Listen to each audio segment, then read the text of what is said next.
orang yang paling kucintai justru menusukku dari belakang. Mereka merampas segalanya dariku. Tapi dari luka itu aku bangkit, dan kini, giliran mereka merasakan akibatnya. Selamat datang di Santi Story.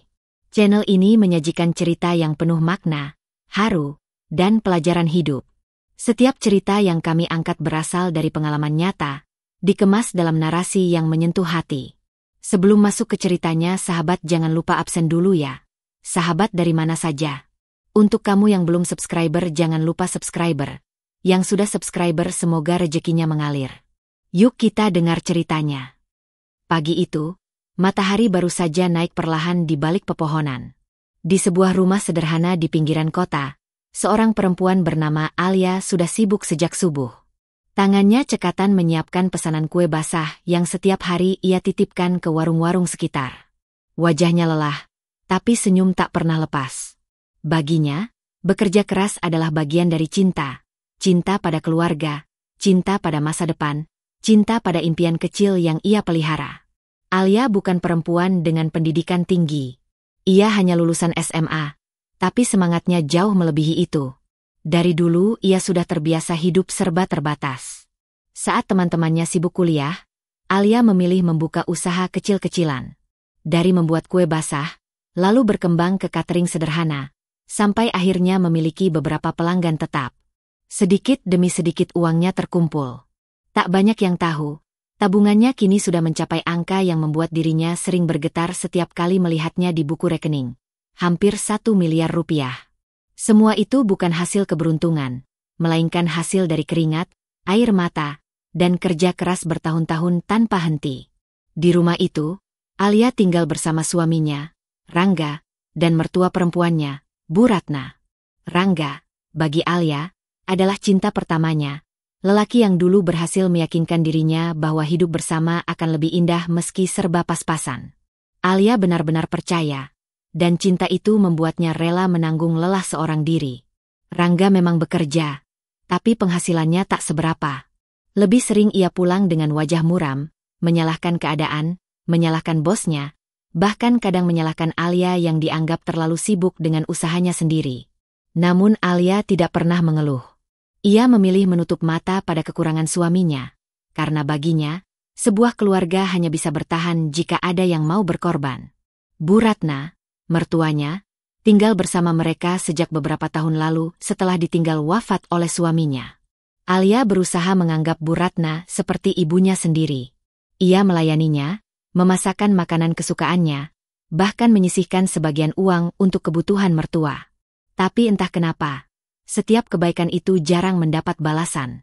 Bu Ratna sering melontarkan kalimat yang membuat hati Alia perih, menyinggung statusnya, pendidikannya, bahkan menyindir bahwa tanpa Rangga, Alia bukan siapa-siapa. Malam hari setelah lelah bekerja, Alia sering duduk sendiri di ruang tamu. Lampu redup, secangkir teh hangat di tangannya, matanya menatap kosong ke arah buku rekening yang sudah lusuh karena sering ia buka. Di sanalah ia menemukan alasan untuk tetap bertahan. Uang itu bukan hanya angka, tapi simbol dari setiap tetes keringatnya. Ia bermimpi suatu hari bisa membangun rumah sendiri, yang nyaman, tidak lagi harus menumpang di rumah warisan mertua. Ia ingin ada kamar khusus untuk anak-anaknya kelak, ruang keluarga yang hangat, dan dapur luas untuk melanjutkan usaha cateringnya. Namun, meski ia selalu membagi rencananya dengan Rangga, suaminya tidak pernah benar-benar antusias. Setiap kali Alia menyebut tentang tabungan mereka, Rangga hanya mengangguk sambil sibuk dengan gawainya. Sesekali ia hanya menjawab pendek, "Iya, nanti kita pikirkan." Alia berusaha menepis rasa kecewa itu. Ia berpikir mungkin suaminya lelah dengan pekerjaannya. Namun, dalam hati kecilnya, ia sering bertanya-tanya, mengapa aku yang lebih banyak berjuang, sementara dia hanya diam? Hari-hari berjalan hampir sama. Alia mengurus pesanan, melayani pelanggan, mengantar kue, sementara Rangga dan ibunya lebih sering bersantai di rumah. Kadang Alia pulang dalam keadaan sangat letih, tubuhnya basah oleh keringat. Tapi ia masih harus tersenyum saat Bu Ratna mengeluh bahwa masakan pagi tadi terlalu asin, atau bahwa uang belanja yang diberi Alia kurang banyak. Maaf kalau asin, mungkin tadi kurang fokus," jawab Alia lembut suatu malam ketika Bu Ratna menyindir keras di depan Rangga. Rangga hanya duduk, sibuk dengan teleponnya, tanpa pernah membela istrinya. Alia menelan ludah, menahan perih yang menusuk hati. Tapi seperti biasa, ia hanya memilih diam, karena baginya menjaga kerukunan lebih penting daripada mempertahankan harga diri sesaat. Namun, diam-diam luka itu menumpuk. Seperti bara kecil yang terpendam di bawah abu, menunggu waktu untuk menyala. Alia tidak pernah tahu, kepercayaan dan ketulusannya pada keluarga justru akan menjadi pintu bagi luka yang jauh lebih dalam. Dan malam itu, saat ia menatap angka-angka di buku rekeningnya sambil menghela napas panjang, Alia tidak tahu bahwa uang hasil kerja kerasnya akan segera menjadi alasan ia kehilangan segalanya, termasuk rasa percaya pada orang yang paling dicintainya. Sejak awal menikah dengan Rangga, Alia selalu berusaha menanamkan satu hal pada dirinya, bahwa pernikahan adalah tentang saling percaya. Ia tidak ingin menjadi istri yang penuh curiga, apalagi menyimpan prasangka buruk terhadap suami atau mertuanya. Baginya, hidup rumah tangga akan lebih tenang jika semua dijalani dengan ketulusan. Rasa percaya itu begitu besar, hingga ia sama sekali tidak pernah menyembunyikan apapun dari Rangga. Buku rekening tabungannya bahkan ia letakkan di laci meja kerja, tempat yang bisa dijangkau siapa saja di rumah itu. Setiap kali ia menerima bayaran dari pelanggan, Alia akan langsung menyetorkannya ke bank, lalu dengan penuh semangat menceritakan jumlah terbaru pada suaminya. "Mas, alhamdulillah ya, sudah hampir 950 juta. Nggak nyangka pelan-pelan bisa terkumpul," katanya suatu malam sambil tersenyum bangga. Rangga hanya melirik sebentar dari gawainya, lalu tersenyum tipis.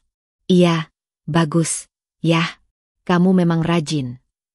Kalimat singkat itu cukup membuat hati Alia hangat. Ia tidak butuh pujian panjang, cukup pengakuan kecil dari suaminya sudah terasa seperti hadiah.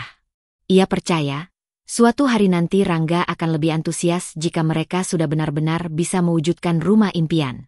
Begitu juga dengan mertuanya. Meski sering menerima sindiran, Alia tetap menganggap Bu Ratna sebagai ibu kandung sendiri. Ia selalu mendahulukan kebutuhan mertuanya, bahkan sering membelikan baju baru menjelang Lebaran, atau mengajak Bu Ratna berobat ketika sakit tanpa pernah menghitung biaya. Nanti kalau rumah kita sudah jadi, Mama bakal punya kamar yang lebih luas, dekat dengan taman. Mama bisa duduk-duduk di sana setiap sore," ujar Alia dengan wajah berbinar. Bu Ratna hanya menggumam sambil menonton sinetron di televisi. Namun Alia tidak pernah berhenti membayangkan bahwa suatu hari mertuanya akan bangga padanya, akan tersenyum dengan tulus dan berkata bahwa ia memang menantu terbaik. Itulah Alia, selalu berbaik sangka, selalu percaya bahwa kasih sayang tulus suatu saat akan dilihat dan dihargai. Kepercayaan itu bukan tanpa alasan. Sejak kecil, Alia tumbuh dengan prinsip sederhana. Uang bisa dicari, tapi keluarga tidak bisa dibeli. Karena itu ia rela membanting tulang, tidak pernah pelit pada keluarga, bahkan rela mengorbankan keinginannya sendiri. Ketika teman-teman seusianya mulai membeli perhiasan, jalan-jalan ke luar negeri, atau setidaknya menikmati hasil kerja dengan berfoya-foya, Alia justru memilih menabung. Ia tidak pernah membeli barang-barang mewah untuk dirinya. Tas yang dipakainya sudah bertahun-tahun, ponselnya masih keluaran lama, bajunya pun sebagian besar hasil potongan harga. Semua itu tidak membuatnya minder, karena ia tahu tujuan akhirnya jauh lebih berharga. Masa depan keluarga yang mapan, rumah impian yang nyaman, dan keamanan finansial agar suami serta mertuanya tidak perlu merasa kekurangan. Namun di balik kepercayaannya yang nyaris tanpa batas itu, Alia sering tidak sadar bahwa Rangga dan Bu Ratna menyimpan tatapan berbeda setiap kali ia menceritakan tabungan mereka. Ada kilatan aneh dalam mata suaminya, dan ada senyum samar di bibir mertuanya. Alia menafsirkan itu sebagai kebanggaan, sebagai tanda bahwa mereka turut bahagia dengan keberhasilannya. Malam-malam sering ia habiskan dengan bercerita panjang pada Rangga. Tentang bagaimana ia ingin kelak membuka usaha restoran yang lebih besar, bagaimana ia ingin punya dapur luas, bagaimana ia ingin Mama, panggilannya untuk mertua, tidak lagi mengeluh soal ruang sempit. "Bayangin, Mas, nanti anak-anak kita bisa main di halaman, Mama bisa duduk sambil baca koran, dan kita nggak perlu lagi mikirin kontrakan atau rumah pinjaman," ucapnya penuh semangat. Rangga hanya mengangguk, mengusap pelan tangan istrinya. Alia menatap suaminya dengan mata berbinar. Hatinya penuh keyakinan bahwa semua jerih payahnya kelak akan membuahkan kebahagiaan bersama. Ia bahkan pernah berkata pada dirinya sendiri, kalaupun aku harus sakit, kalaupun aku harus jatuh bangun, aku ikhlas, asalkan mereka bahagia. Kepercayaan Alia adalah pondasi rumah tangganya. Sebuah pondasi yang tampak kokoh dari luar, tapi sebenarnya rapuh karena terlalu bergantung pada ketulusan orang lain. Ia tidak pernah membayangkan bahwa cinta dan kepercayaannya kelak akan dijadikan senjata paling tajam untuk melukainya. Dan malam itu, saat ia kembali menutup buku rekening dengan hati berbunga, Alia tak tahu bahwa justru di balik senyumnya yang tulus, benih pengkhianatan sedang tumbuh di orang-orang yang paling ia cintai. Beberapa bulan terakhir, Alia mulai merasakan sesuatu yang ganjil dalam rumah tangganya. Perubahan itu tidak datang secara tiba-tiba, melainkan perlahan, seperti angin dingin yang menyusup di sela-sela jendela yang tak tertutup rapat. Rangga semakin sering pulang larut malam. Jika dulu ia masih sempat makan malam bersama, kini hampir setiap hari Alia menunggu dengan sia-sia. Jam menunjukkan pukul 9, lalu 10, kadang bahkan lewat tengah malam. Ketika ditanya, jawabannya selalu sama. Pekerjaan menumpuk, ada rapat mendadak, atau harus menemani rekan bisnis. Mas capek banget. Yah, jangan tanya-tanya terus. Ya, aku kan cari uang juga buat kita, katanya suatu malam sambil melepas sepatu dengan wajah kesal. Alia terdiam, meski hatinya perih. Ia tahu betul gaji suaminya tidak seberapa, dan ia tidak pernah mempermasalahkan itu. Yang ia butuhkan hanya kebersamaan. Namun demi menjaga perasaan Rangga, Alia memilih diam, menahan air mata yang hampir jatuh. Ia berkata pada dirinya sendiri bahwa mungkin memang benar. Suaminya sedang berusaha lebih keras demi keluarga. Di sisi lain, sikap Bu Ratna pun semakin membuat Alia bingung. Mertuanya itu kini semakin sering menyinggung soal harta. Setiap kali Alia menyebut tabungan, entah untuk keperluan membangun rumah atau sekadar merencanakan masa depan, Bu Ratna selalu menyelipkan komentar sinis. Uang segitu kalau dipegang perempuan, biasanya cepat habis. Kamu harus hati-hati, jangan sampai salah langkah, ucapnya sambil melipat tangan di dada. Atau kadang, kalau semua hasil kerja kerasmu kamu simpan, apa Rangga nggak malu? Laki-laki itu harusnya lebih dominan soal uang, jangan kalah sama istri. Setiap kalimat itu menusuk hati Alia. Tapi ia selalu mencoba melihat sisi baiknya. Mungkin mertuanya hanya khawatir. Ia masih berusaha meyakinkan diri bahwa itu bentuk perhatian, meski nadanya terdengar merendahkan. Suatu sore, Alia baru saja pulang mengantar pesanan catering ketika ia mendengar suara samar dari ruang tamu. Ia mendekat pelan. Suara Bu Ratna terdengar jelas, berbicara dengan seseorang di telepon. Iya. Tenang aja, dia percaya sama kita. Semua uangnya dia simpan begitu aja. Tinggal pinter-pinter ngatur, pasti bisa. Alia berhenti sejenak, jantungnya berdegup kencang. Namun sebelum ia bisa mendengarkan lebih jauh, langkah kakinya membuat lantai berderit. Bu Ratna langsung menoleh, wajahnya kaget sesaat, lalu cepat-cepat menutup telepon. Kamu sudah pulang? Kok nggak bilang-bilang? Ujar Bu Ratna dengan nada datar. Alia hanya tersenyum canggung, berpura-pura tidak mendengar apapun. Ia tidak ingin menuduh, tidak ingin menambah masalah. Lagi-lagi ia menenangkan diri, berpikir mungkin ia hanya salah paham. Namun rasa gelisah itu terus menghantui.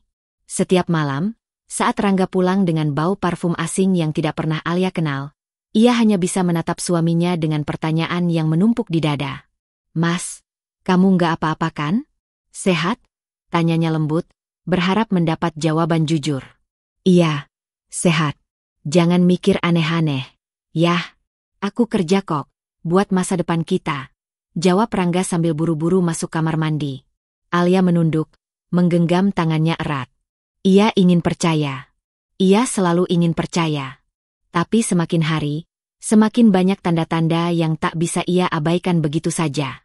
Ada jarak yang perlahan tumbuh, dingin yang merambat di antara mereka. Dan meski hatinya penuh prasangka baik, Alia tahu ada sesuatu yang sedang disembunyikan.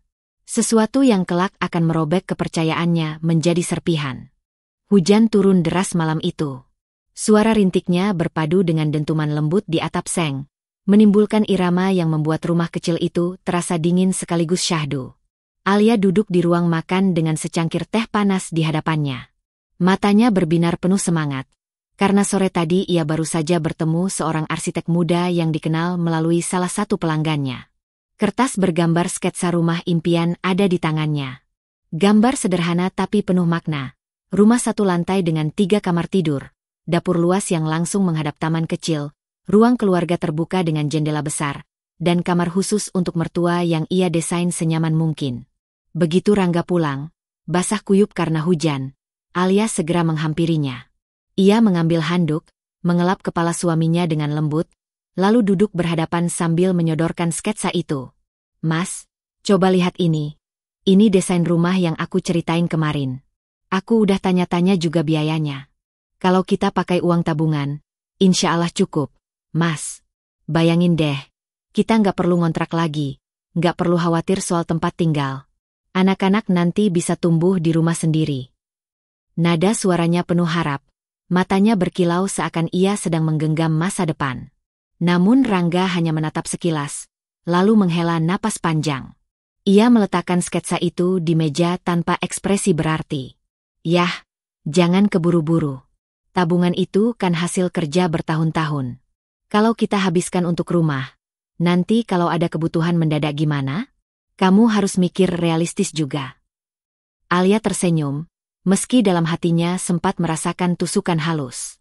Ia menenangkan diri, mencoba memahami. "Justru itu, Mas.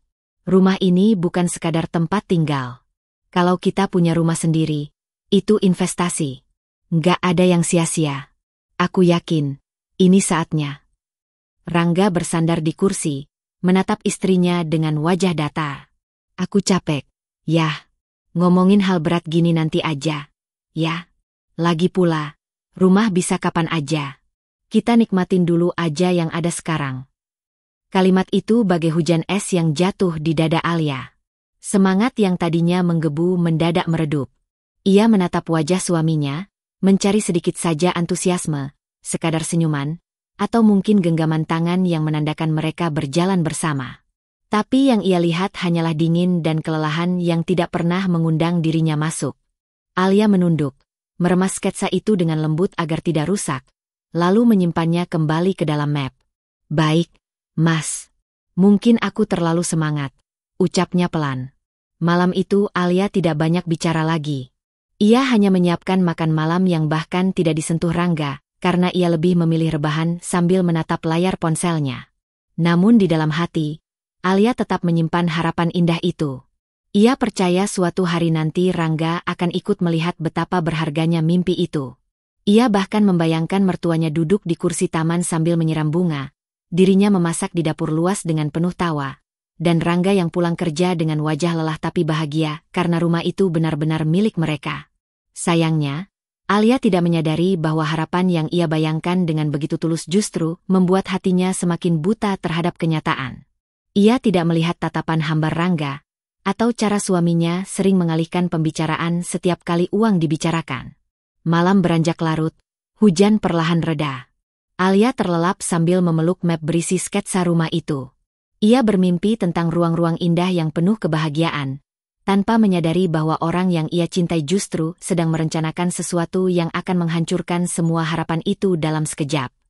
Sejak malam ketika Alia menunjukkan sketsa rumah, suasana rumah terasa berbeda. Ia tidak bisa menjelaskan dengan pasti, tapi ada hawa aneh yang menyelusup di antara dirinya, suami, dan mertua. Rangga dan Bu Ratna kini semakin sering duduk berdua di ruang tamu atau dapur, berbicara dengan suara rendah seolah sedang membicarakan hal penting. Setiap kali Alia masuk, percakapan itu berhenti mendadak. Bu Ratna buru-buru mengganti topik, sementara Rangga berpura-pura sibuk dengan ponselnya. Awalnya Alia berusaha menganggap itu hal biasa. Ia menenangkan diri dengan pikiran positif. Mungkin mereka sedang membicarakan sesuatu yang sifatnya pribadi, hal antara ibu dan anak yang tidak pantas ia campuri. Tetapi seiring waktu, kebiasaan itu semakin sering terjadi, bahkan hampir setiap hari. Suatu siang, saat Alia sedang menyelesaikan pesanan kue di dapur, ia mendengar suara lirih dari ruang tengah. Ia mengenali suara Bu Ratna. "Rangga, kamu jangan bilang sama dia dulu. Kalau tahu sekarang, bisa ribut. Tunggu waktu yang tepat aja." Suara Rangga terdengar samar, rendah, seolah berusaha ditekan agar tak terdengar. Iya, Ma. Tapi kalau dia curiga gimana? Dia kan sering buka rekening itu. Jantung Alia berdegup keras. Tangannya yang sedang mengaduk adonan tiba-tiba gemetar. Ia berhenti bergerak, berusaha mendengarkan lebih jelas. Namun suara kursi bergeser membuatnya panik. Ia segera mengambil loyang, pura-pura sibuk memanggang, agar tidak ketahuan menguping. Tak lama kemudian, Bu Ratna masuk dapur dengan wajah datar, bertanya seolah tidak terjadi apa-apa. "Kue ini buat pesanan siapa, ya?" tanyanya ringan, padahal matanya menatap tajam, seolah sedang menyelidiki balik. Alia tersenyum gugup. "Buat Bu Wati, Ma. Beliau pesan banyak untuk arisan besok." "Oh," gumam Bu Ratna pendek. Lalu ia berbalik pergi, meninggalkan Alia yang masih berusaha menata napas. Malamnya, Alia menunggu kesempatan bicara dengan Rangga. Saat suaminya sudah rebahan di kamar, ia memberanikan diri bertanya. "Mas, aku sering lihat Mas sama Mama ngobrol bisik-bisik. Ada apa, ya? Ada yang kalian sembunyikan dari aku?" Rangga menoleh cepat, matanya sedikit melebar, lalu tertawa singkat. "Kamu ini gimana sih? Masa sama ibu sendiri aja harus bisik-bisik nggak boleh? Kita cuma ngobrol ringan kok, nggak usah curiga berlebihan." Alia menunduk, merasa bersalah. "Aku cuma takut ada yang aku nggak tahu. Aku kan bagian dari keluarga ini." "Sudah, ya. Jangan mikir aneh-aneh. Kamu fokus aja ke usahamu. Aku sama Mama nggak akan mungkin nyakitin kamu," jawab Rangga, lalu berbalik memunggunginya. Kata-kata itu seharusnya menenangkan, tapi justru meninggalkan perasaan ganjil di hati Alia. Ia percaya, tapi kepercayaan itu kini bercampur dengan rasa cemas yang samar. Hari-hari berikutnya, Alia semakin sering menemukan hal-hal kecil yang membuatnya resah.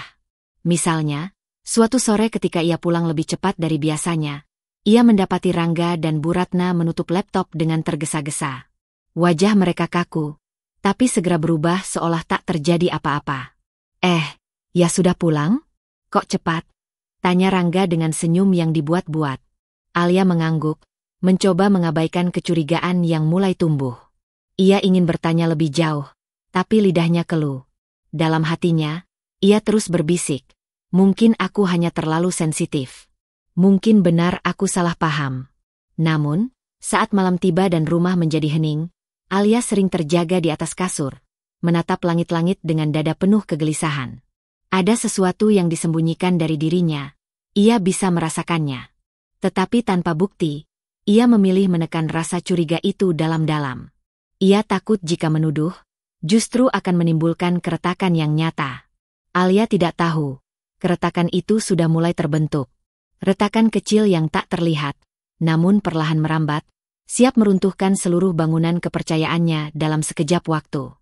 Pagi itu Alia bangun lebih awal dari biasanya. Hatinya dipenuhi semangat baru karena rencananya untuk mulai membangun rumah terasa semakin dekat.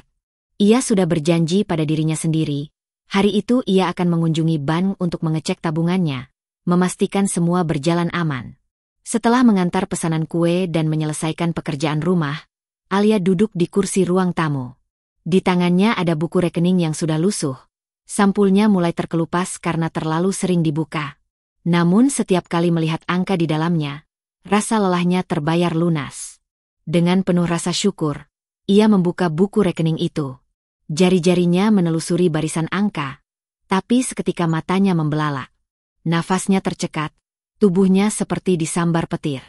Angka yang selama ini ia jaga, yang setiap rupiahnya ia kumpulkan dengan keringat dan air mata, kini kosong. Bukan sekadar berkurang, tetapi hilang seluruhnya.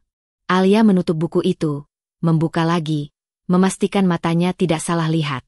Ia mengusap kedua pelipisnya, mencoba fokus.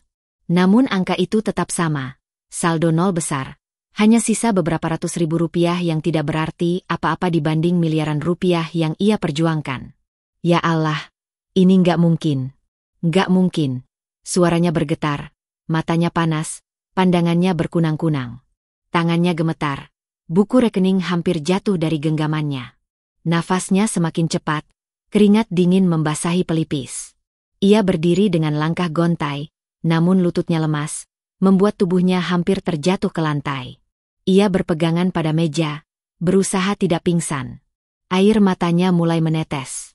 Ia teringat semua malam tanpa tidur, semua pesanan yang harus ia kerjakan meski tubuh sakit, semua tawa pelanggan yang ia layani dengan senyum tulus, semua doa yang ia panjatkan setiap kali menyetorkan uang ke bank. Semua itu lenyap begitu saja, raib tanpa jejak. Alia buru-buru mengambil ponsel, hendak menelepon pihak bank. Namun jarinya berhenti ketika terlintas sesuatu di kepalanya. Beberapa minggu terakhir, bisik-bisik Rangga dan Bu Ratna, percakapan samar yang ia dengar, tatapan aneh ketika ia tiba-tiba muncul. Semua potongan itu muncul beruntun, membentuk satu gambaran menakutkan yang tak berani ia akui. Tidak, jangan-jangan. Alia menutup mulutnya sendiri, menahan isak. Ia ingin menolak pikiran itu, tidak mau mempercayai kemungkinan bahwa orang yang paling ia cintai justru menjadi pengkhianat. Dengan tangan gemetar, ia membuka kembali buku rekening, memastikan sekali lagi. Angka itu tetap tak berubah, seperti mengejek dirinya. Air matanya jatuh deras membasahi halaman. Ia terisak lirih, tubuhnya gemetar hebat. Dalam kepanikan, ia berlari ke kamar mencari Rangga, namun suaminya tidak ada. Ia mencari ke seluruh rumah, tapi yang ia temukan hanyalah Bu Ratna yang duduk santai di ruang tamu, menonton televisi dengan wajah tenang. "Ma," suara Alia serak, hampir tidak keluar. "Uang tabungan saya hilang, Ma, 1 miliar itu habis, Ma." Bu Ratna menoleh sekilas, matanya tenang seolah tidak kaget sama sekali. Lalu ia tersenyum samar, senyum yang entah kenapa justru membuat bulu kuduk Alia berdiri. "Ya ampun, masa sih? Coba dicek lagi, jangan panik dulu. Bisa aja salah lihat." Namun nada suaranya terdengar dingin, seolah ada sesuatu yang ia sembunyikan. Alia terdiam, menatap mertuanya dengan wajah pucat. Nafasnya sesak, pikirannya kacau. Ia merasa seluruh dunia runtuh menimpa kepalanya.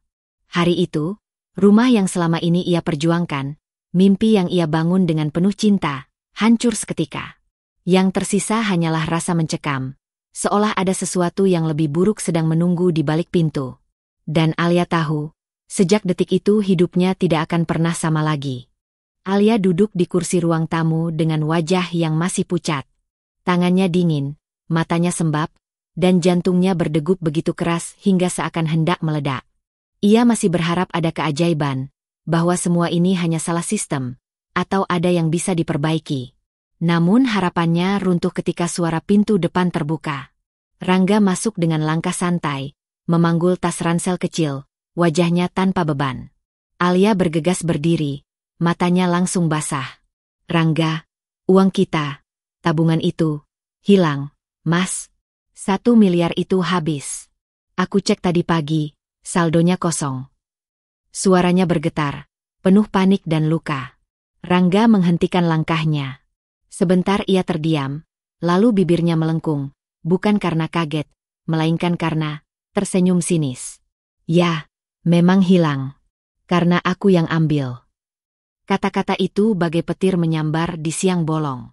Alia menutup mulutnya dengan tangan, tubuhnya gemetar hebat.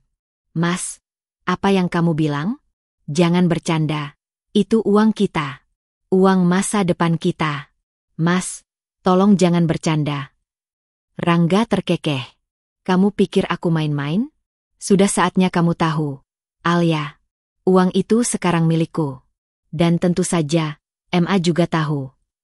Alia menoleh pada Bu Ratna yang masih duduk tenang di kursi. Perempuan parubaya itu bahkan tidak menampakkan sedikitpun rasa bersalah. Ia justru tertawa kecil. Suaranya renyah, menusuk telinga Alia seperti pisau. "Dari dulu kamu terlalu bodoh, Alia. Terlalu percaya pada suamimu, terlalu percaya padaku. Semua hasil kerja kerasmu, kamu serahkan begitu saja. Kamu pikir uang sebanyak itu aman hanya dengan buku rekening? Hahaha, dasar polos." Alia terhuyung ke belakang, dadanya sesak.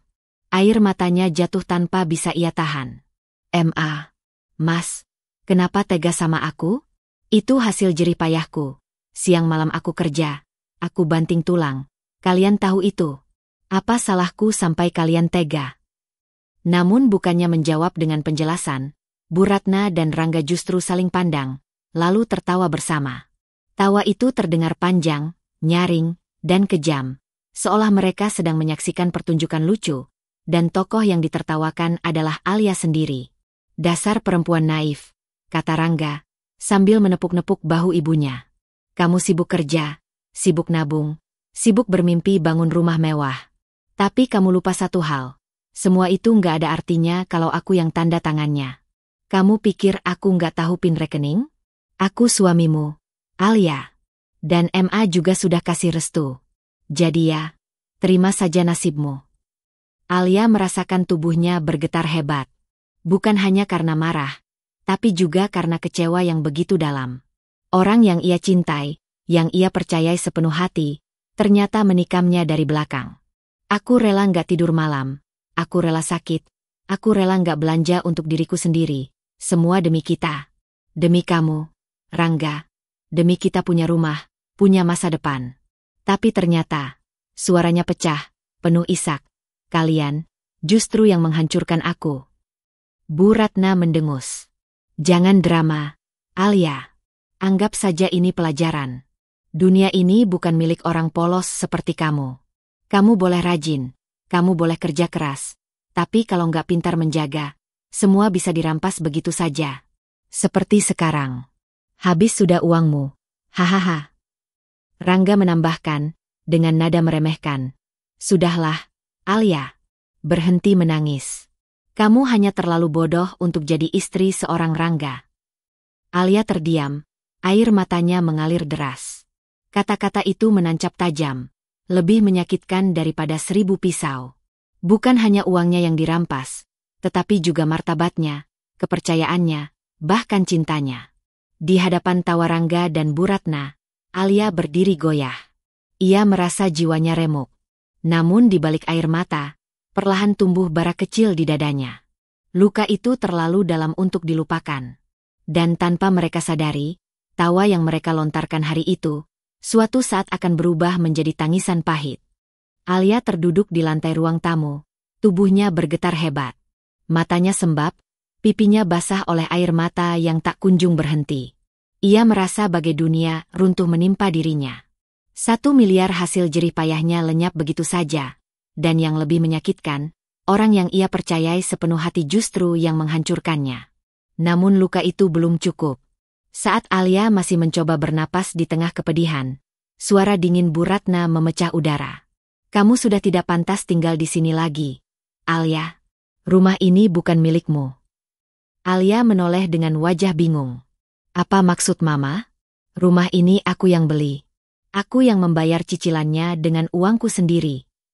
Bu Ratna tersenyum miring, matanya penuh kepuasan. Memang benar, uangmu yang dipakai.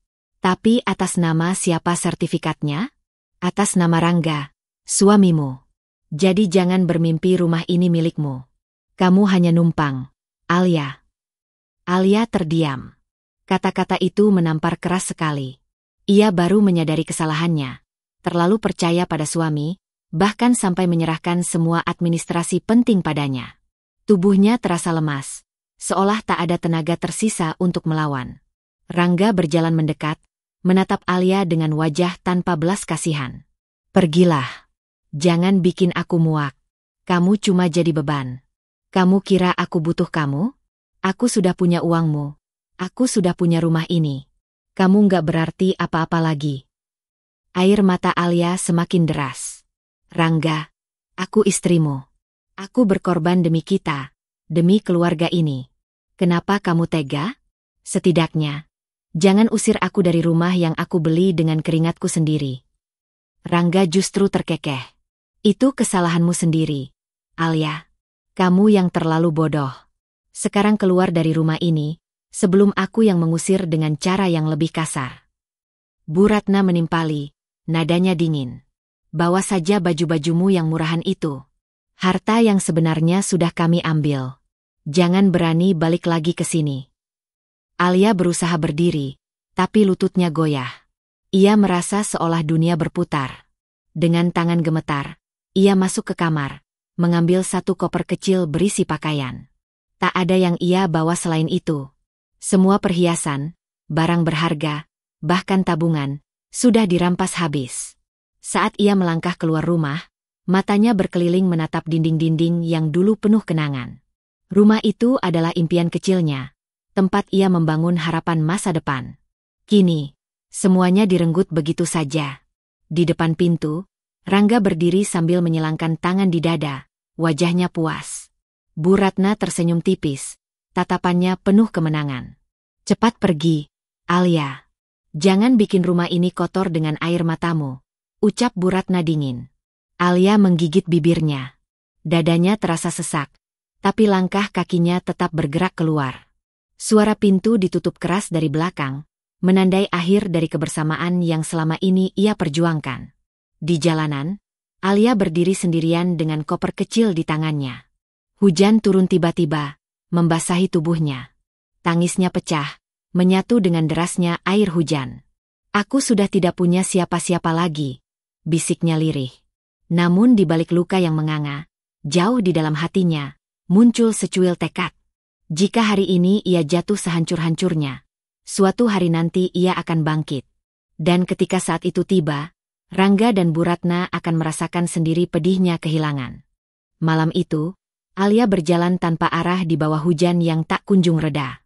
Koper kecil di tangannya terasa begitu berat, bukan karena isinya, melainkan karena hatinya yang sedang patah berkeping-keping. Tubuhnya menggigil, pikirannya kacau, dan setiap langkah terasa seperti 1000 duri menusuk. Pikiran Alia melayang ke banyak hal. Uang miliaran yang hilang, rumah yang sudah bukan miliknya lagi, dan pengkhianatan suami serta mertua yang begitu menusuk. Ia merasa benar-benar sendirian, seakan dunia menolaknya.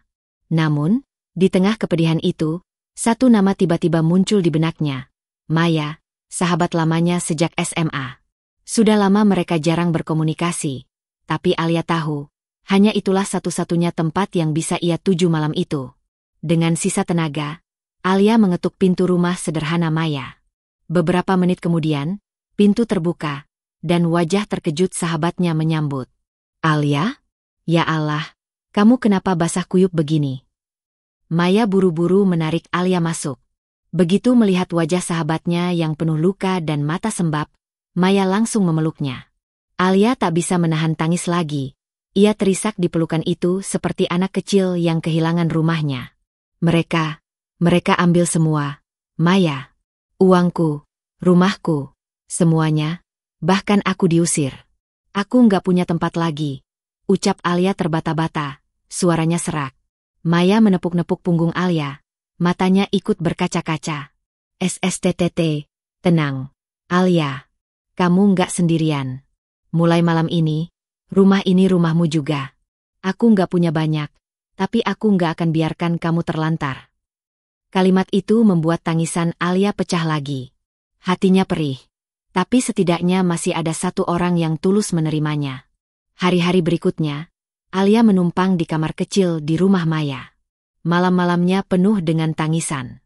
Setiap kali menatap langit-langit kamar, ia merasa gagal sebagai istri, sebagai perempuan yang selama ini berjuang mati-matian untuk keluarganya.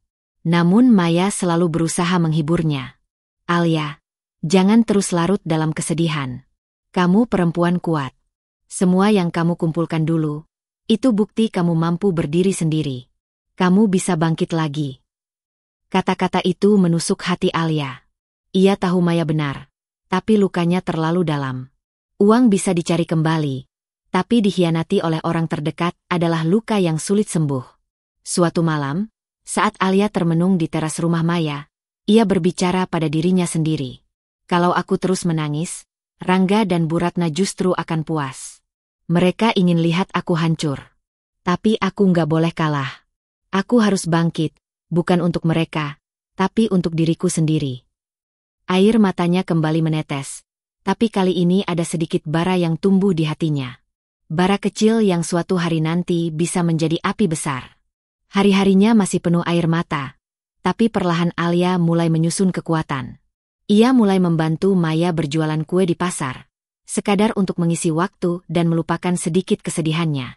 Saat tangannya sibuk menguleni adonan, Pikirannya perlahan belajar melepaskan rasa sakit. Namun di balik itu, diam-diam Alia menyimpan tekad. Ia tahu, ini baru awal dari perjalanan panjang.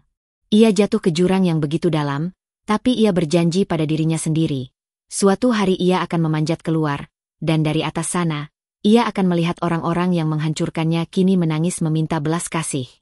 Pagi itu, Alia terbangun lebih awal dari biasanya. Ada sesuatu yang berbeda dalam dirinya. Meski semalam ia masih sempat menangis mengingat pengkhianatan Rangga dan Bu Ratna, kali ini matanya tidak lagi dipenuhi air mata, melainkan sinar kecil yang muncul di sudut hatinya. Ia merasa harus melakukan sesuatu. Hidupnya tidak boleh berhenti hanya karena dihancurkan oleh orang-orang yang semestinya melindunginya. Maya, yang selalu memperhatikannya sejak Alia menumpang, menyodorkan secangkir teh hangat. Kamu tahu, Li, aku selalu percaya kamu perempuan pintar. Kamu cuma lagi jatuh. Tapi aku yakin, kalau kamu mau, kamu bisa bangkit bahkan lebih tinggi dari sebelumnya, ujar Maya lembut. Alia terdiam, menatap uap teh yang mengepul. Kata-kata itu seperti cambuk bagi hatinya. Ia sadar, selama ini Maya bukan sekadar memberi tempat tinggal, tetapi juga terus-menerus meniupkan semangat ke dalam dirinya. Hari-hari berikutnya, Alia mulai ikut membantu Maya mengembangkan usaha kecil-kecilan. Mereka berjualan kue di pasar, lalu Alia punya ide untuk memasarkan lewat media sosial. Dengan keahliannya dalam berdagang, Alia mengemas produk lebih menarik, memotret dengan gaya yang sederhana tapi menggugah selera, lalu mengunggahnya. Tak disangka, pesanan mulai berdatangan, lebih banyak dari biasanya. Maya terkejut sekaligus kagum. Aku nggak nyangka, Li, cuma beberapa minggu saja, kue kita udah mulai dikenal orang. Kamu memang punya tangan emas untuk dagang. Alia tersenyum tipis, untuk pertama kalinya setelah sekian lama. Mungkin ini jalanku, Mei. Aku harus mulai lagi dari bawah, tapi aku yakin bisa. Aku nggak mau selamanya terpuruk. Dengan keuntungan yang terkumpul, Alia tak hanya berhenti di situ. Ia diam-diam menyusun rencana yang lebih besar. Ia mulai belajar lagi tentang bisnis, membaca buku, menonton seminar daring, bahkan bertanya pada kenalan-kenalan lama yang dulu sempat bekerja sama dengannya. Malam-malam yang dulu penuh air mata kini ia habiskan dengan mencatat strategi dan membuat perhitungan. Mei, aku punya rencana, ucap Alia suatu malam. Aku nggak mau berhenti di kue. Aku mau buka usaha yang lebih besar, dengan modal yang kita kumpulkan sedikit-sedikit. Aku tahu ini nggak mudah, tapi aku harus berani. Maya menatapnya dengan penuh bangga. Aku ikut kamu, Li. Apapun itu, aku percaya kamu bisa. Tak lama kemudian, Alia memberanikan diri membuka kedai kecil di pinggir jalan dengan bantuan Maya. Kedai itu menjual aneka makanan ringan dan minuman segar. Berbekal kecerdikan Alia dalam membaca tren, kedai tersebut cepat mendapat perhatian anak muda. Dari mulut ke mulut, usahanya berkembang. 3 bulan, 4 bulan, hingga setahun berlalu, kedai kecil itu menjelma menjadi 2 cabang baru. Alia mengelola semuanya dengan hati-hati, menyimpan keuntungan, dan membangun jaringan lebih luas. Setiap kali ia melihat orang-orang yang datang membeli produknya, hatinya bergetar. Bukan hanya karena keuntungan yang ia raih, tapi karena ia merasa hidupnya kembali berarti. Di balik senyum yang mulai sering menghiasi wajahnya, Alia menyimpan rahasia. Ia tidak pernah bercerita pada siapapun, termasuk Maya, bahwa ia sudah berhasil mengumpulkan tabungan lagi, bahkan lebih besar dari sebelumnya. Jumlah itu sudah melewati angka 1 miliar. Hasil kerja keras yang tidak pernah disangka akan datang begitu cepat. Namun yang membuat Alia benar-benar kuat bukan hanya uang itu, melainkan rasa percaya diri yang tumbuh kembali. Ia belajar bahwa dirinya tidak selemah yang dikira suami dan mertuanya. Ia justru lebih kuat dari apapun, dan kini ia siap menghadapi apa saja. Di suatu malam, Alia berdiri di depan jendela, memandang lampu-lampu kota yang berkelip. Bibirnya mengucap lirih, "Rangga, Bu Ratna, kalian pikir aku akan hancur tanpa kalian. Tapi lihatlah nanti. Saat kalian kembali dari kenyamanan yang kalian bangun dari hasil pengkhianatan, aku yang akan berdiri paling tinggi. Dan waktu itu, kalian yang akan menangis." Di tengah kegelapan, ada cahaya yang kini tumbuh begitu terang di hati Alia. Cahaya itu bukan hanya sekadar harapan, melainkan juga tekad yang akan membawanya menuju jalan balas dendam yang manis. Alia berdiri di depan sebuah rumah mewah berarsitektur modern yang baru saja ia beli. Tangannya gemetar saat menyentuh pintu pagar besi yang tinggi dan kokoh, seakan tak percaya rumah itu kini menjadi miliknya. Setiap langkah kakinya di lantai marmer yang berkilau membuat hatinya bergetar. Dulu, ia pernah bermimpi membangun rumah indah bersama Rangga, tempat di mana mereka bisa menua berdua. Tapi kini, rumah itu berdiri megah tanpa kehadiran orang yang dulu ia sebut suami. Air matanya jatuh pelan, bukan karena kesedihan semata, melainkan campuran antara bangga dan perih. Ini hasil keringatku sendiri, bisiknya pada diri sendiri. Aku bisa, tanpa mereka. Tak berhenti sampai rumah, Alia juga membeli mobil mewah, sesuatu yang dulu hanya ia pandang dari kejauhan ketika masih bersama Rangga. Saat tangannya menggenggam kunci mobil barunya, Alia sempat teringat bagaimana dulu ia rela menahan diri, menabung setiap rupiah agar bisa mewujudkan impian bersama. Ironisnya, uang yang seharusnya untuk masa depan itu justru dirampas orang yang ia cintai. Kini, dengan segala pencapaian yang dimilikinya, Alia seperti membayar utang pada dirinya sendiri. Ia berusaha menebus semua luka, semua tangisan, dan semua malam panjang penuh doa. Namun, di balik senyum yang mulai sering tersungging di wajahnya, luka itu masih ada. Luka yang dalam, menganga, dan tak pernah benar-benar sembuh. Setiap kali ia duduk di balkon rumah barunya pada malam hari, Alia sering termenung sendirian. Pikirannya kembali pada masa lalu. Bagaimana ia diusir tanpa belas kasihan dari rumah yang ia beli sendiri. Bagaimana tawa Rangga dan Bu Ratna masih terngiang jelas di telinganya ketika mereka menuduhnya bodoh. Kenangan itu seperti bayangan gelap yang selalu mengikutinya, meski ia kini hidup dalam terang. Maya, yang setia mendampingi, suatu kali menepuk bahunya. Li, kamu sudah jauh lebih kuat sekarang. Kamu punya segalanya. Jangan biarkan masa lalu terus menghantui. Alia menoleh, tersenyum tipis. Aku tahu, Mei. Tapi luka itu, rasanya masih ada. Aku memang bisa beli rumah, mobil, bahkan usaha yang lebih besar. Tapi hatiku, belum benar-benar pulih. Mungkin belum saatnya. Ia menghela napas panjang, lalu menatap ke langit malam. Bintang-bintang seakan mengingatkannya bahwa setiap luka pasti punya waktunya untuk sembuh. Namun bagi Alia, luka itu juga yang membuatnya berdiri tegak saat ini. Ia sadar, tanpa pengkhianatan itu, mungkin ia tidak akan pernah menemukan kekuatan sebesar ini dalam dirinya. Hari-hari Alia kini dipenuhi kesibukan mengelola usahanya yang kian berkembang. Ia membuka cabang-cabang baru, mempekerjakan banyak karyawan, dan membantu orang-orang kecil yang membutuhkan pekerjaan. Ada kepuasan tersendiri setiap kali ia melihat karyawannya tersenyum bahagia, karena bisa membawa pulang rezeki untuk keluarga. Disitulah Alia merasa balas budinya pada diri sendiri tidak hanya berupa harta, tapi juga kebermanfaatan bagi orang lain. Namun tetap saja, ketika malam tiba dan kesunyian menyelimuti, Alia kembali berhadapan dengan dirinya sendiri. Luka itu kembali mengetuk, mengingatkan bahwa ia pernah dikhianati dengan cara paling kejam. Dan entah mengapa, luka itu justru membuatnya semakin mantap melangkah. Suatu hari nanti, Alia berbisik pada bayangan dirinya di cermin. Aku akan berdiri di hadapan mereka. Bukan lagi sebagai Alia yang dulu mereka hina, tapi sebagai Alia yang baru, lebih kuat, lebih berharga, dan lebih berkuasa. Saat itu tiba, mereka akan tahu siapa yang sebenarnya bodoh. Hatinya masih berdarah, tapi dari luka itulah lahir kekuatan yang tak terbendung. Alia tahu, perjalanan balas budinya belum selesai. Ini baru permulaan. Pagi itu Alia baru saja selesai rapat dengan timnya. Ia duduk di ruang kerjanya yang luas, menatap berkas-berkas laporan keuangan cabang baru yang tengah berkembang pesat. Senyum tipis tersungging di wajahnya. Ada rasa bangga sekaligus lega melihat hasil kerja kerasnya berbuah manis. Namun ketenangan itu seketika runtuh saat Maya masuk dengan wajah penuh keraguan, seolah menimbang apakah kabar yang dibawanya sebaiknya diucapkan atau tidak.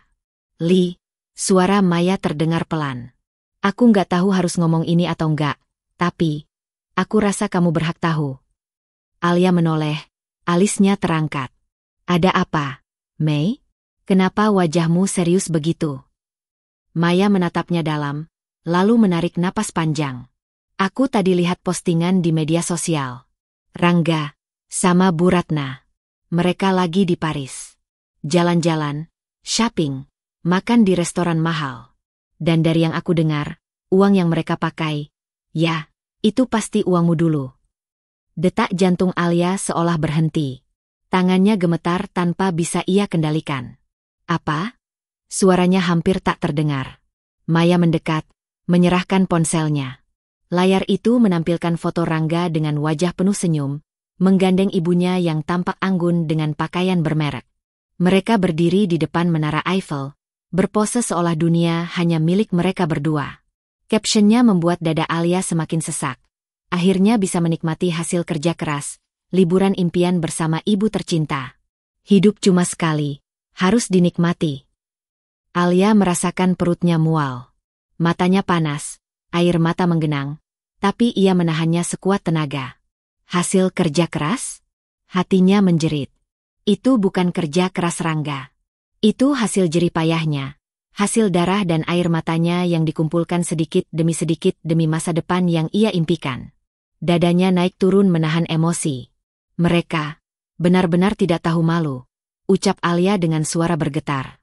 Sampai tega menuliskan kata-kata seperti itu, seakan-akan mereka yang berjuang. Maya menggenggam tangannya erat. Aku tahu ini sakit, Li. Tapi aku juga tahu kamu jauh lebih kuat sekarang. Jangan biarkan mereka hancurin ketenangan yang udah kamu bangun. Alia menggeleng pelan. Mei, aku nggak bisa bohong. Aku sakit sekali. Lihat mereka tertawa di sana. Sementara aku pernah hampir mati karena kehilangan segalanya. Aku pernah diusir, ditertawakan, dihinakan. Lalu sekarang mereka menghamburkan uang itu seakan nggak ada dosa yang mereka lakukan. Rasanya seperti luka lama dikoyak lagi. Air matanya akhirnya jatuh, membasahi pipinya. Alia memandang keluar jendela kantornya, menatap gedung-gedung tinggi yang berdiri megah. Semua pencapaiannya seolah tiba-tiba terasa kosong saat ia tahu pengkhianat itu justru sedang bersenang-senang dengan hasil curian.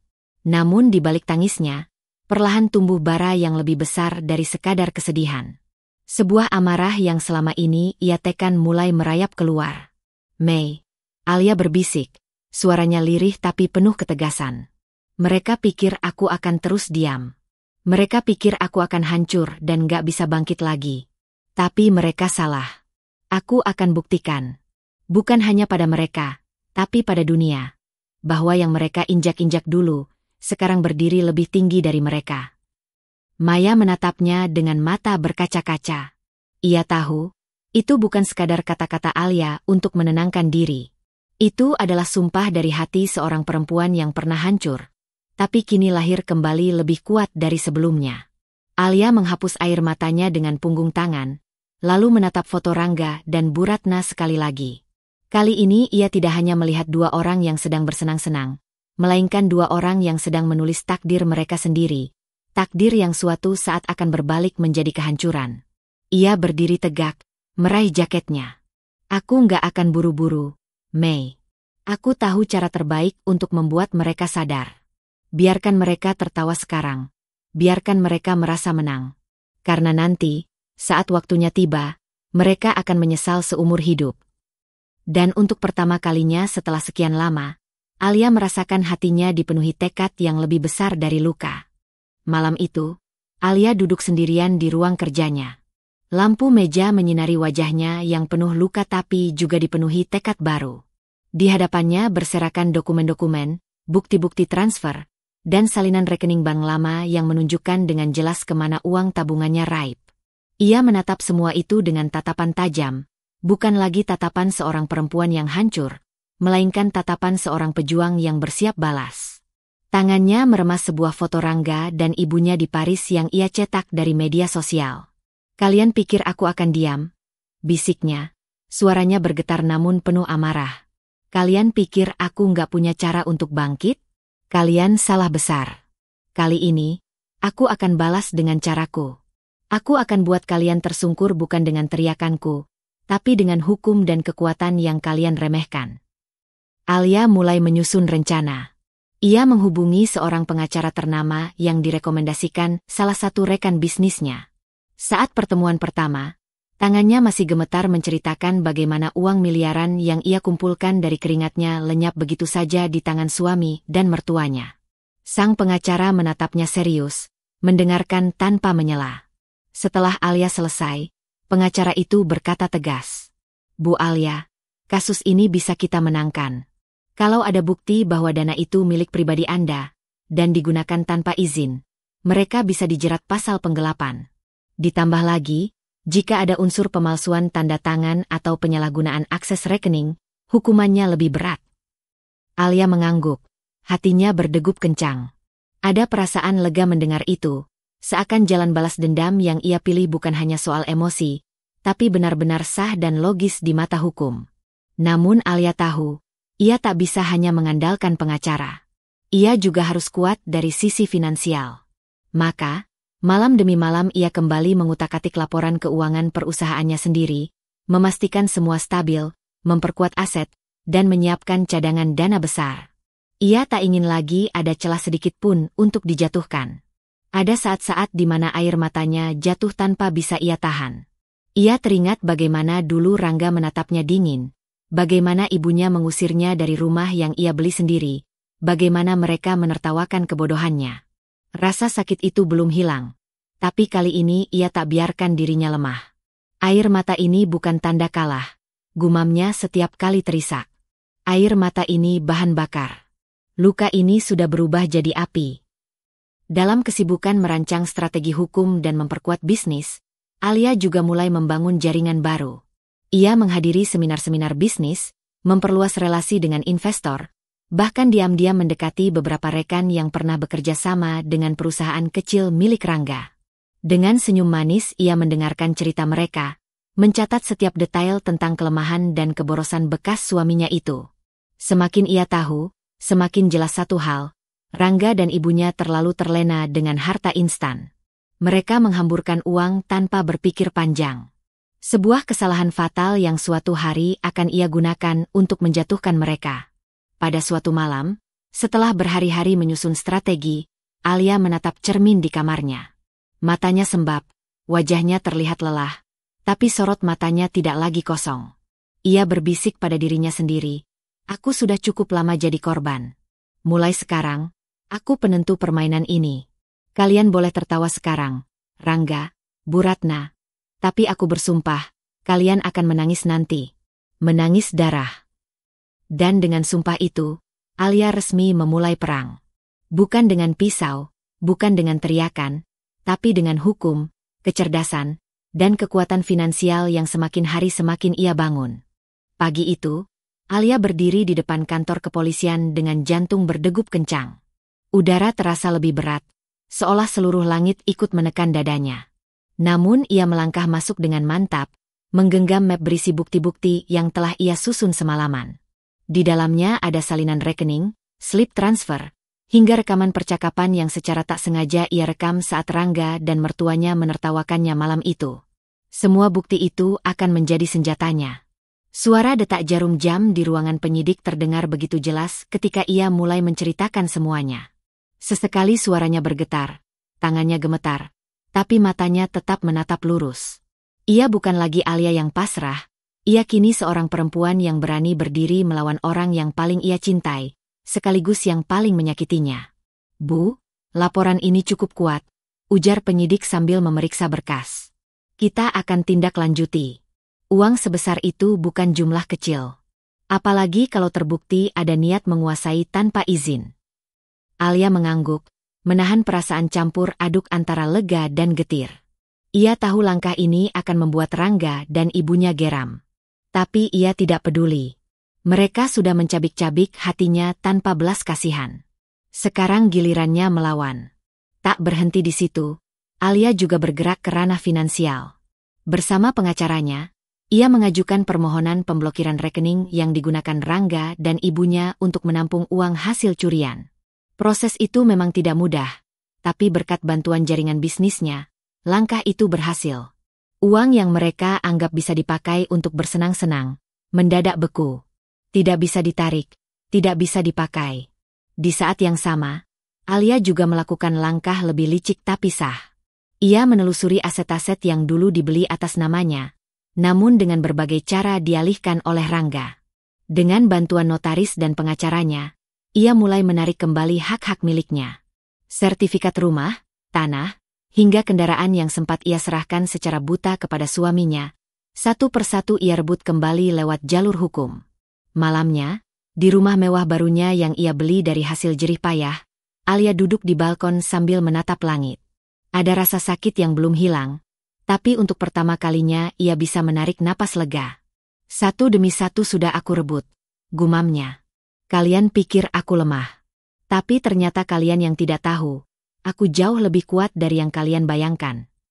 Sementara itu, di seberang sana, Rangga yang sedang duduk di sebuah kafe mewah di Singapura mendadak panik saat kartu kreditnya ditolak. Ibunya, Bu Ratna, yang ikut bersamanya, menggerutu kesal. Kenapa kartunya ditolak? Coba yang lain. Tapi hasilnya sama. Semua akses keuangan mereka tiba-tiba lumpuh. Malam itu juga, mereka menerima kabar dari bank bahwa rekening mereka diblokir karena adanya laporan tindak pidana. Wajah Rangga pucat pasi, tangannya gemetar memegang ponsel. Ini pasti ulah Alia, katanya dengan suara tertahan. Bu Ratna menatap anaknya dengan marah bercampur panik. Bagaimana bisa perempuan itu berani? Alia, di balik semua itu, hanya tersenyum kecil saat menerima kabar dari pengacaranya. Sakit hatinya belum terbalas, tapi melihat Rangga dan ibunya mulai goyah, ada kepuasan yang sulit ia sembunyikan. Luka yang dulu menganga kini mulai menjelma menjadi kekuatan. Dan perang sesungguhnya baru saja dimulai. Di sebuah restoran mewah di pusat kota Bangkok, Rangga dan ibunya, Bu Ratna, duduk dengan penuh percaya diri.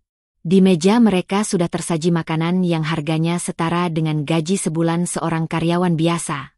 Gelas wine mahal berkilauan di tangan, sementara tawa mereka meledak dengan suara keras. Bagi keduanya, hidup terasa begitu manis. Mereka tidak menyadari bahwa senyum itu hanya sementara, bahwa badai besar sedang menunggu di depan mata. Lihat, nak, ujar Bu Ratna sambil mengibaskan tangan dengan angkuh. Semua ini berkat keberanian kita. Kalau tidak kita ambil uang itu, Alia pasti akan menghambur-hamburkan untuk mimpinya yang konyol itu. Rangga tertawa kecil, meneguk minumannya dengan santai. Dia terlalu polos, Bu. Mana mungkin berani melawan? Dia pasti sekarang menangis di pojokan, pasrah seperti biasanya. Hanya orang bodoh yang percaya hidup bisa berjuang dengan hati bersih. Ucapan itu membuat Bu Ratna tertawa puas, hingga matanya berair karena terlalu lama terbahak. Mereka tidak sadar, pelayan yang menunggu di dekat meja sudah mulai melirik aneh. Sebab ketika tagihan datang, kartu kredit yang mereka sodorkan ditolak mentah-mentah. Maaf, Tuan, ucap pelayan dengan sopan, transaksi ini tidak bisa diproses. Mungkin ada masalah dengan kartu.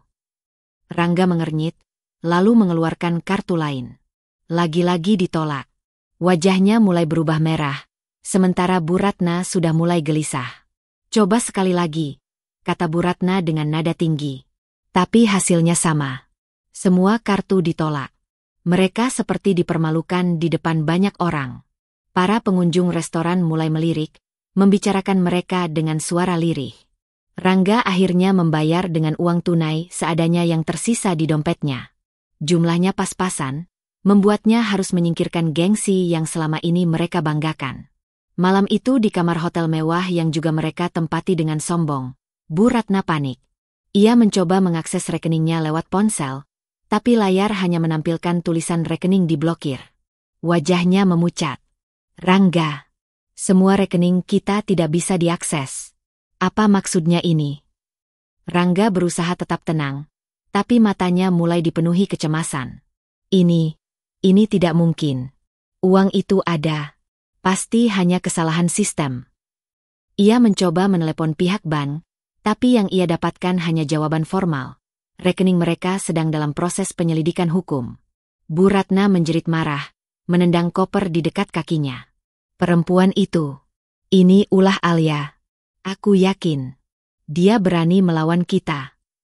Sementara itu, jauh di tanah air, Alia sedang duduk di ruang kerjanya. Di depan meja, berjejer rapi dokumen hasil proses hukum dan administrasi yang berhasil ia jalankan. Ada secercah senyum tipis di wajahnya. Ia tidak bersorak atau bertepuk tangan, tetapi di dalam hatinya ada kepuasan yang dalam. Ia tahu Rangga dan Bu Ratna pasti sedang kelabakan. Dulu kalian menertawakan aku, bisiknya pada diri sendiri. Sekarang aku yang menertawakan kalian, dalam diam. Namun meski puas, hatinya tetap terasa perih. Balas dendam ini bukan sekadar ingin membuat mereka sengsara, tapi sebagai pengingat bahwa ia bukan lagi perempuan bodoh yang rela diinjak-injak. Dan di saat Rangga dan Bu Ratna mulai terjebak dalam jurang kesulitan, Alia baru saja menapaki panggung balas dendam yang sebenarnya. Ia tahu permainan baru saja dimulai. Pesawat yang membawa Rangga dan Bu Ratna mendarat mulus di Bandara Soekarno-Hatta. Mereka pulang dengan kepala tegak, masih terbawa euforia dari perjalanan panjang yang mereka nikmati. Di dalam benak mereka, kehidupan di tanah air akan terasa lebih mudah.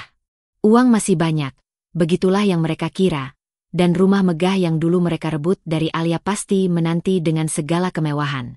Bu Ratna tersenyum puas saat melangkah keluar dari terminal kedatangan. Lihat, nak, orang-orang akan makin kagum. Kita pulang dari luar negeri, seperti bangsawan. Hidup semakin mewah setelah ini. Rangga mengangguk penuh percaya diri, menarik koper besar yang penuh dengan barang-barang belanjaan. Benar, Bu. Alia pasti semakin menderita. Aku bisa bayangkan wajahnya yang penuh kesedihan. Sementara kita. Namun kata-kata itu menggantung saat mereka sampai di halaman rumah. Pagar besar yang biasanya menyambut dengan angkuh kini digembok rapat dengan pelang besar bertuliskan. Disegel, milik dalam proses penyitaan hukum. Rangga tertegun. Bu Ratna terhuyung mundur. Hampir jatuh saking kagetnya. Matanya membesar. Seakan tidak percaya pada apa yang ia lihat. Tidak. Ini tidak mungkin, bisiknya lirih. Ini rumah kita. Rumah yang kita rebut dengan jerih payah. Bagaimana bisa? Sebelum ia menyelesaikan kalimatnya, seorang tetangga yang dulu selalu mereka pandang rendah keluar dari rumah sebelah, melipat tangan di dada. Baru pulang ya? Kasihan sekali. Rumah kalian sudah disita bank. Katanya hutangnya menumpuk. Katanya semua rekening diblokir juga.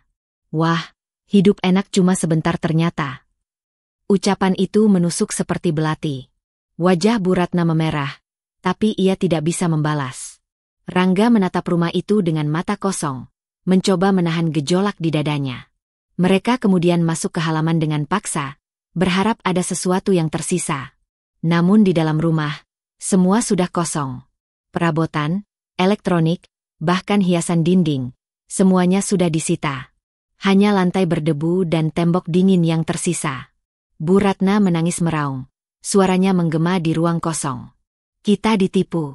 Semua ini ulah Alia. Aku tahu itu. Dia yang membuat kita seperti ini. Rangga memukul dinding dengan tinjunya. Darah merembes dari buku jarinya. Tidak mungkin dia bisa melawan kita. Tidak mungkin. Alia itu cuma perempuan lemah. Namun kenyataan yang terpampang di depan mata terlalu jelas untuk disangkal.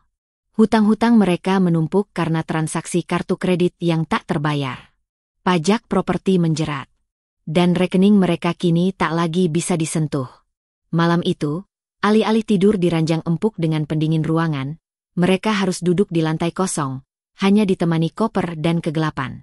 Dari luar terdengar suara tetangga yang berbisik-bisik, sebagian tertawa sinis melihat kemalangan mereka. Bu Ratna menutup wajahnya dengan kedua tangan, sementara Rangga hanya bisa duduk diam, memandangi langit-langit rumah yang kini bukan lagi milik mereka. Semua rasa sombong, semua tawa puas yang dulu mereka hamburkan, kini berbalik menjadi tamparan keras yang membuat dada sesak. Dan di kejauhan, Alia yang mendengar kabar itu hanya menatap langit malam dari balkon rumah barunya. Tidak ada senyum puas di wajahnya, hanya sebaris lirih doa dalam hati. Ya Allah, Engkau Maha Adil. Mereka mencuri hartaku, tapi kini Engkau kembalikan dengan cara MU. Aku tidak perlu menampar mereka, karena kehidupan sudah melakukannya untukku. Namun jauh di dasar hatinya, luka itu tetap ada. Ia tahu, permainan ini belum selesai. Rangga dan Bu Ratna tidak akan tinggal diam dalam kekalahan. Tangis pecah di dalam rumah kosong itu. Suara Bu Ratna meraung begitu keras hingga menembus dinding-dinding yang dingin. Ia duduk di lantai, memukul-mukul ubin dengan tangannya yang gemetar. Sementara Rangga, lelaki yang dulu begitu angkuh di depan istrinya, kini terpuruk bersandar di dinding, menutup wajahnya dengan kedua telapak tangan. "Kenapa semua ini terjadi pada kita?" teriak Bu Ratna dengan suara parau. "Padahal kita sudah punya segalanya. Rumah, mobil, uang miliaran. Sekarang kita bahkan tidak punya selembar tikar untuk tidur." Tangisnya semakin keras. Tubuhnya terguncang hebat, matanya bengkak dan merah. Rangga tak sanggup menatap ibunya. Ia sendiri hampir gila menahan rasa malu. Semua yang dulu mereka banggakan lenyap dalam sekejap mata. Yang lebih menyakitkan, semua itu terjadi setelah mereka dengan pongah menertawakan Alia. Malam itu mereka mencoba tidur di lantai dingin, beralaskan koper yang mereka bawa dari luar negeri. Tidak ada lampu, karena listrik sudah diputus. Hanya kegelapan pekat yang menelan mereka. Dan untuk pertama kalinya dalam hidup, Rangga mendengar ibunya mengigau sambil menangis sepanjang malam. Keesokan paginya, mereka keluar rumah dengan pakaian seadanya.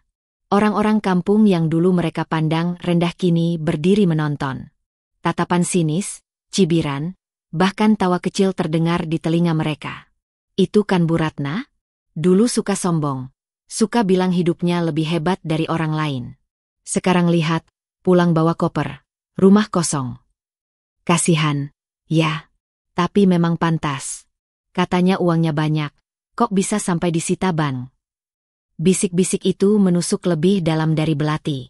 Bu Ratna mencoba menegakkan kepala, tapi air mata tetap mengalir deras di pipinya. Ia merasakan apa artinya dipermalukan di hadapan orang-orang yang dulu selalu ia remehkan. Rangga semakin tak kuasa menahan rasa malu. Ia berlari kembali ke dalam rumah, lalu membanting pintu sekeras mungkin. Nafasnya memburu, dadanya sesak. "Aku tidak kuat, Bu, aku tidak kuat lagi." Suaranya pecah, hampir menyerupai rintihan anak kecil. Sementara itu, Bu Ratna terduduk di teras, memeluk lututnya sendiri. Wajahnya kusut, rambutnya berantakan. Wanita yang dulu berjalan angkuh dengan perhiasan berkilau kini tampak seperti orang tak punya arah. Orang-orang yang lewat hanya menggelengkan kepala. Tak ada yang berani mendekat. Mereka tahu, dulu keluarga itu suka menindas, suka merendahkan. Sekarang, ketika bencana menimpa, tidak ada satupun tangan yang rela menolong. Hari demi hari, tangis mereka tak berhenti. Dari dalam rumah yang kini kosong, suara tangisan dan jeritan sering terdengar, menjadi tontonan bagi tetangga. Rangga yang dulu tertawa lantang kini hanya bisa meraung di dalam gelap. Sementara Bu Ratna meratap, menyalahkan semua orang kecuali dirinya sendiri. Di luar sana, dunia tetap berjalan. Kehidupan orang-orang lain terus berlanjut. Sementara hidup mereka terhenti di titik paling kelam. Tawa yang dulu mereka hamburkan di depan Alia kini berganti menjadi tangis panjang yang tidak ada habisnya. Dan perlahan, rasa takut mulai merayap. Jika mereka sudah kehilangan segalanya, bagaimana cara mereka bertahan hidup esok hari? Hidup mereka benar-benar jatuh ke titik terendah. Dari rumah besar dengan perabotan mewah, kini Rangga dan Bu Ratna hanya bisa menumpang tidur di emperan toko yang dingin. Angin malam menusuk tulang, sementara tubuh mereka gemetar karena lapar yang tak kunjung terisi. Bu Ratna duduk meringkuk, memakai jaket lusuh yang dulu pernah dibelikan Alia untuknya. Jaket yang dulu ia hina karena dianggap murahan. Kini jaket itulah yang menyelamatkan tubuh tuanya dari dinginnya malam. Ia menarik lututnya ke dada, lalu terisak. "Ya Allah, apa ini balasan dari semua perbuatanku?" Rangga, yang dulu penuh percaya diri dengan pakaian bermerek dan parfum mahal, kini mengenakan kaos kusam dengan noda yang tak pernah bisa hilang. Rambutnya acak-acakan, wajahnya kotor, jenggotnya tumbuh tak terurus. Ia menatap jalanan dengan mata kosong, mencoba menahan perutnya yang terus berbunyi. Siang hari, mereka berjalan menyusuri trotoar, berharap ada pekerjaan kecil yang bisa mereka lakukan. Namun siapa yang mau mempercayai mereka? Bekas teman bisnis Rangga sudah tahu skandal yang membuat semua asetnya disita. Orang-orang yang dulu ia anggap kawan justru berpura-pura tidak mengenalnya. "Pergi sana. Jangan duduk di depan toko saya, bikin kotor saja," bentak seorang pemilik warung ketika melihat mereka berteduh di bawah atapnya. Bu Ratna mencoba menjelaskan, "Kami cuma butuh sebentar, Pak, panas sekali di luar." Namun yang ia terima hanyalah usiran kasar dan tatapan jijik. Akhirnya, mereka kembali berjalan, dengan kaki lelah dan tubuh lunglai. Malam semakin berat. Hujan turun deras. Mereka berlari kecil mencari tempat berlindung. Akhirnya berdesakan di bawah jembatan layang bersama beberapa gelandangan lain. Bau pesing menusuk hidung, suara kendaraan berisik di atas kepala. Namun itulah satu-satunya tempat yang bisa mereka singgahi. Bu Ratna terisak, menutupi wajahnya dengan kedua tangan. "Dulu aku tidur di kasur empuk, ada AC, ada lampu kristal. Sekarang aku tidur di tanah basah." Rangga menatap ibunya, hatinya hancur. "Semua ini salahku, Bu. Kalau saja aku tidak serakah, kalau saja aku tidak menyakiti Alia, mungkin kita tidak akan seperti ini." Suaranya pecah, matanya berkaca-kaca. Namun sesal itu datang terlalu terlambat. Uang habis, harta lenyap, keluarga hancur. Yang tersisa hanyalah dua orang manusia yang dulu begitu sombong, kini tak lebih dari bayangan masa lalu yang compang-camping. Hari demi hari, mereka semakin kurus. Mereka mengemis di jalan, berharap ada orang baik hati memberi sekedar nasi bungkus. Kadang dapat, kadang tidak. Kadang hanya air keran yang mereka minum untuk mengganjal perut. Dan setiap kali malam tiba, Bu Ratna selalu menangis, menyesali segala penghinaan yang pernah ia lemparkan pada Alia. Wajah menantunya itu terus menghantui pikirannya. Senyum sabar Alia, tangisnya ketika diusir, hingga tatapan matanya yang penuh luka. Semua itu kini menjadi bayangan yang membuat Bu Ratna sulit memejamkan mata.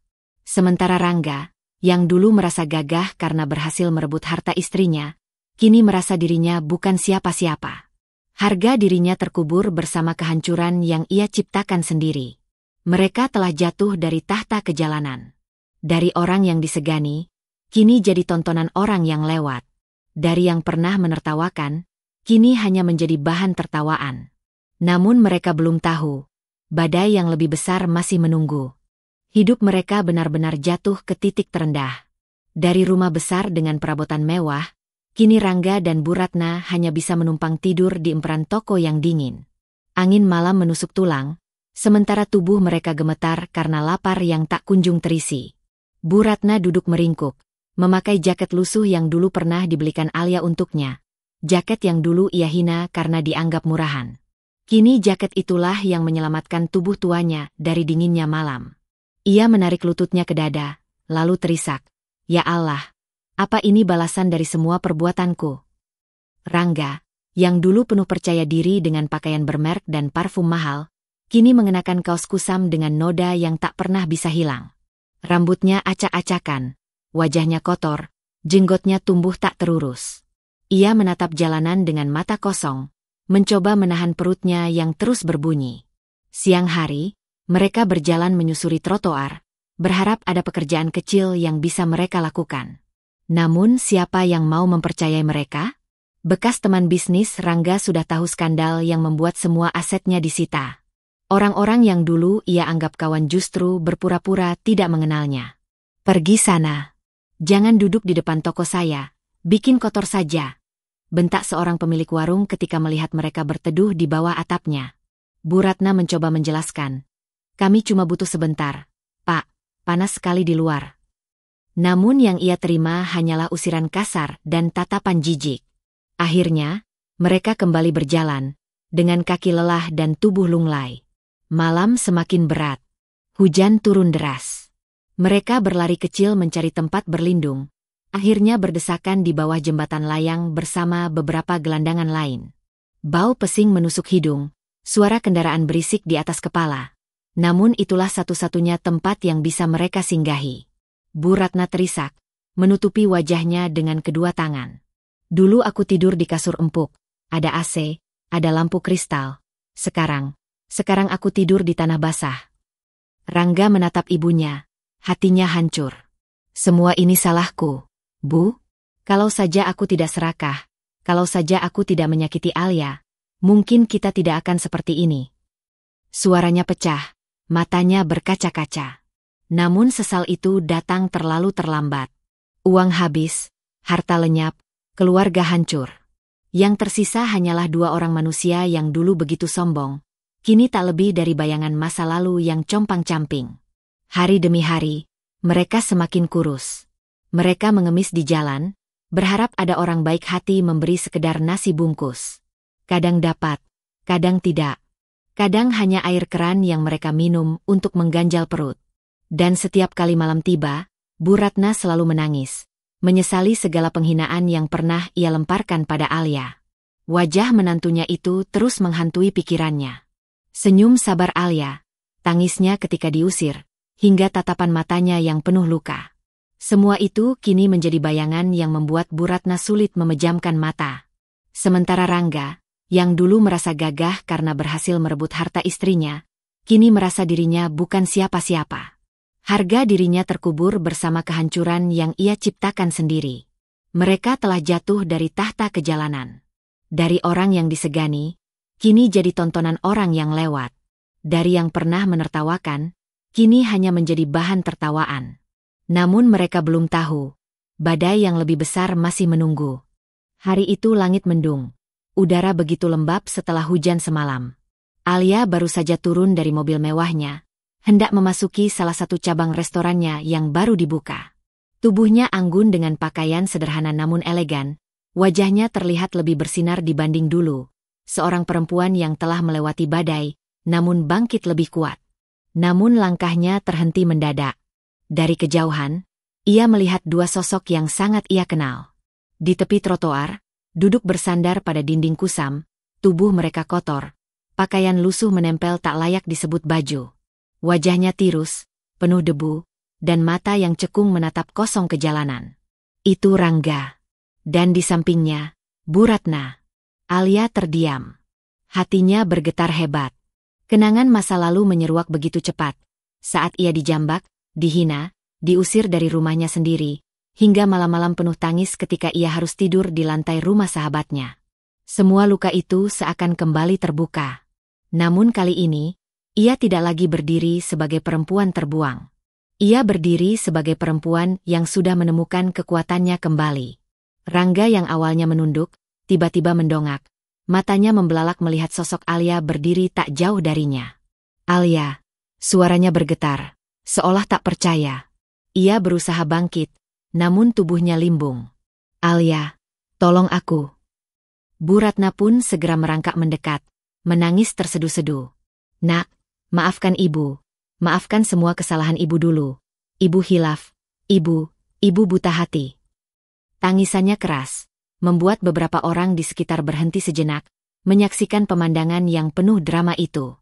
Alia menatap mereka lama, matanya berkaca-kaca. Ada luka yang kembali terasa, tapi juga ada kekuatan yang menahannya agar tidak runtuh. Ia menarik napas dalam, lalu berkata dengan suara tenang, meski nadanya tajam menusuk. Dulu, ketika aku menangis dan memohon sedikit saja pengertian dari kalian, apa yang kalian lakukan? Kalian justru menertawakanku, menghinaku, mengusirku dari rumah yang kubeli dengan keringatku sendiri. Kalian merampas semuanya dariku tanpa peduli aku akan tinggal di mana, makan apa, bahkan hidup atau mati. Rangga jatuh bersimpuh di hadapan Alia, mencengkeram ujung celananya. Aku salah, Alia. Aku menyesal. Aku bodoh. Aku buta karena keserakahan. Kumohon, beri aku kesempatan. Jangan tinggalkan aku seperti ini. Alia menutup mata. Air matanya jatuh satu demi satu. Ia ingat betul, lelaki yang kini meratap di hadapannya adalah orang yang pernah ia cintai sepenuh hati. Lelaki yang ia impikan untuk menjadi ayah bagi anak-anaknya. Pelindung yang seharusnya menjaga, bukan menghancurkan. Tapi kini semua itu telah musnah.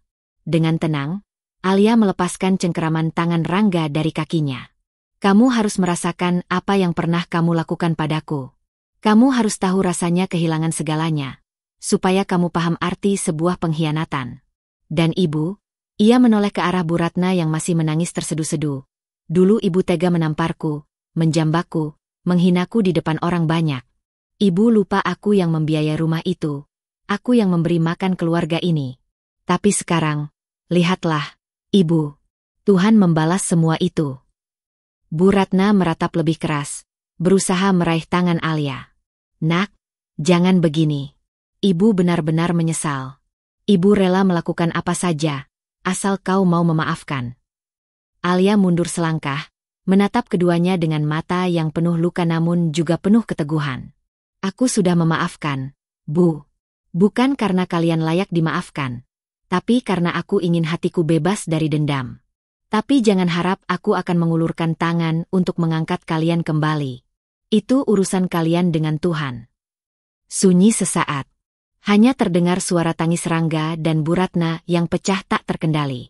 Alia lalu melangkah pergi, meninggalkan mereka yang masih terisak di pinggir jalan. Di setiap langkahnya, hatinya terasa perih, tapi juga lega. Perih karena melihat mereka jatuh sehancur itu. Lega karena ia akhirnya bisa berdiri tanpa goyah di hadapan orang-orang yang pernah menghancurkannya. Dan itulah pertemuan terakhir mereka. Alia tahu, hidup akan terus berjalan. Ia tidak akan lagi menoleh ke belakang. Yang ia punya sekarang adalah masa depan yang ia bangun sendiri, dengan air mata, dengan luka, dan dengan kekuatan yang tumbuh dari semua penderitaan.